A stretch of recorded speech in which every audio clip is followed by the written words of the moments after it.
It's less than 2 weeks until Ironman Wisconsin. It's hard to believe that my 23-week journey is coming to an end. I am officially tapering and I am almost ready to race. The week of August 12th through August 18th was my peak week in terms of training volume. I logged 11 workouts and a few extra bike commutes for good measure, and that came to a total of 20 hours of training and more than 200 miles of distance covered by foot or bike or swimming. I checked every box on my training plan, and I even had some fun doing it, particularly during the weekend. For the finale of our peak week, Nicole and I did our first ever century ride as part of the Ride Across Wisconsin. We rode from La Crosse to the Dells on a 103-mile route through beautiful country roads and tons of little picturesque towns that look like they are totally stuck in the 1950s. The 5 a.m. group start had us up long before sunrise, and it was fun but also a little nerve-wracking to ride in such a big group, especially before the sun came up. The pack thinned out after about 25 miles, but we still got to see glimpses of the riders who were taking the trail route, like when they crossed the bridge over top of us. I struggled with cramps in my hip flexors for the last 20 or so miles, and I also had some pretty painful chafing from my bike seat, despite liberal applications of chamois butter. But even with all that, I finished in just under 8 hours. And then I laced up my running shoes and went for a 1-hour transition run, which actually felt really good.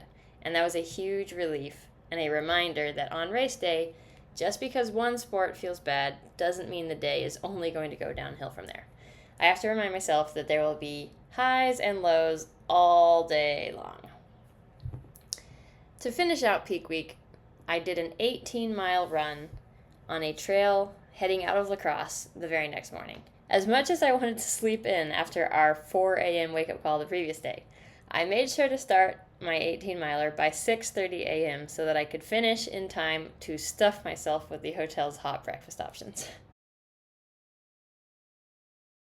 The last few weeks of intense training have given me lots of opportunities to keep experimenting with nutrition, to figure out how to feel better during the performance, and also to try to ward off the post-exercise struggles that I have mentioned, the acid reflux, the GI issues, mysterious stomach pain.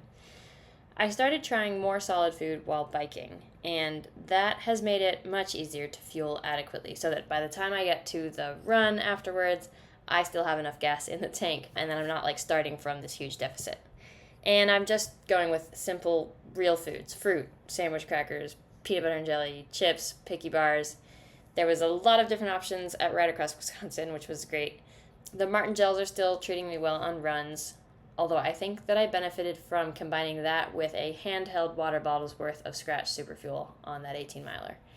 And when that ran out, I refilled with a caffeine noon effervescent tablet, and that really hit the spot. I've also responded really well to the salt stick chews. On my recent ride this weekend, I started getting the same leg cramps that I had experienced during the previous weekend at the Century ride.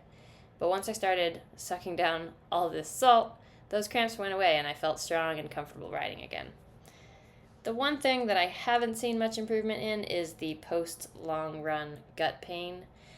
And I am now actually thinking that it's not as much of a GI issue, but instead a uterine cramping issue.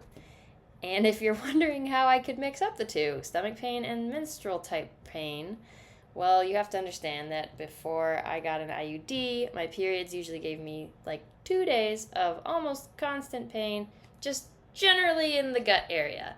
And there was GI issues and there was period issues. The two kinds of pain are very linked in my mind. And now that I have an IUD, I get approximately the same amount of pain, but it's just spread out over the whole month. And so my coping mechanism is just to try to ignore the pain. And there's some pros and cons to that approach. But anyway, apparently it's not unheard of for intense exercise to trigger cramps that feel just like period cramps. And for some people, it's just a matter of being properly hydrated. But for others, there may be something else going on that's more of a chronic issue with the pelvic floor muscles. Maybe weakness, maybe over tightness. I suspect that it's going to be more related to the pelvic floor issues than just dehydration, because I am very actively trying to monitor my hydration levels. And then this is definitely something I'm going to look into further, although probably not until after Ironman, since we're less than 2 weeks away at this point.